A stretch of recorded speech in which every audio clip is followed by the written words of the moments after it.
सबको जय मसीह की। नीति वचन अध्याय 18। जो दूसरों से अलग हो जाता है वह अपनी ही इच्छा पूरी करने के लिए ऐसा करता है, और जब सब प्रकार की खरी बुद्धि से बैर रखता है। मूर्ख का मन समझ की बातों में नहीं लगता, पर केवल अपने मन की बात प्रकट करना चाहता है। जहाँ दुष्टता आती वहाँ अपमान भी आता है, और निरादर के साथ निंदा आती है। मनुष्य के मुंह के वचन गहरा जल और उमड़ने वाली नदी बुद्धि के सोते हैं। दुष्ट का पक्ष करना और धर्मी का हक मारना अच्छा नहीं। बात बढ़ने से मूर्ख मुकदमा खड़ा करता है और अपने को मार खाने के योग्य दिखाता है। मूर्ख का विनाश उसकी बातों से होता है, और उसके वचन उसके प्राण के लिए फंदे होते हैं। कानाफूसी करने वाले के वचन स्वादिष्ट भोजन के समान होते हैं, वे पेट में पच जाते हैं। जो काम में आलस करता वह बिगाड़ने वाले का भाई ठहरता है। यहोवा का नाम दृढ़ गढ़ है, धर्मी उसमें भागकर उस सब दुर्घटनाओं से बचता है।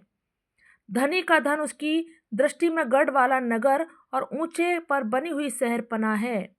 नाश होने से पहले मनुष्य के मन में घमंड, और महिमा पाने से पहले नम्रता होती है।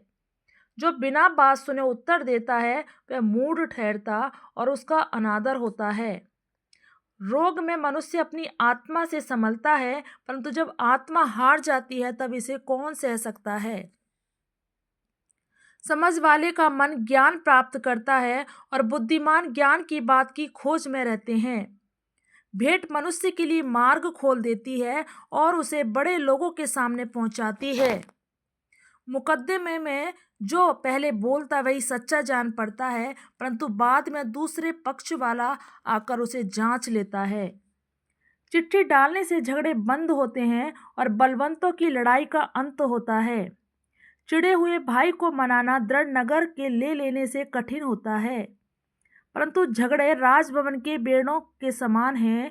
मनुष्य का पेट मुंह की बातों के फल से भरता है, और बोलने से जो कुछ प्राप्त होता है उससे वह तृप्त होता है। जीव के वश में मृत्यु और जीवन दोनों होते हैं, और जो उसे काम में लाना जानता है वह उसका फल भोगेगा। जिसने स्त्री बिहाली उसने उत्तम पदार्थ पाया, और यहोवा का अनुग्रह उस पर हुआ है। निर्धन गिड़गिड़ाकर बोलता है, परंतु धनी कड़ा उत्तर देता है। मित्रों के बढ़ने से तो नाश होता है, परंतु ऐसा मित्र होता है जो भाई से भी अधिक मिला रहता है। आमीन। प्रभु इन सभी वचनों के पढ़े और सुने जाने से आप सबको आशीष दे। सबको जय मसीह की।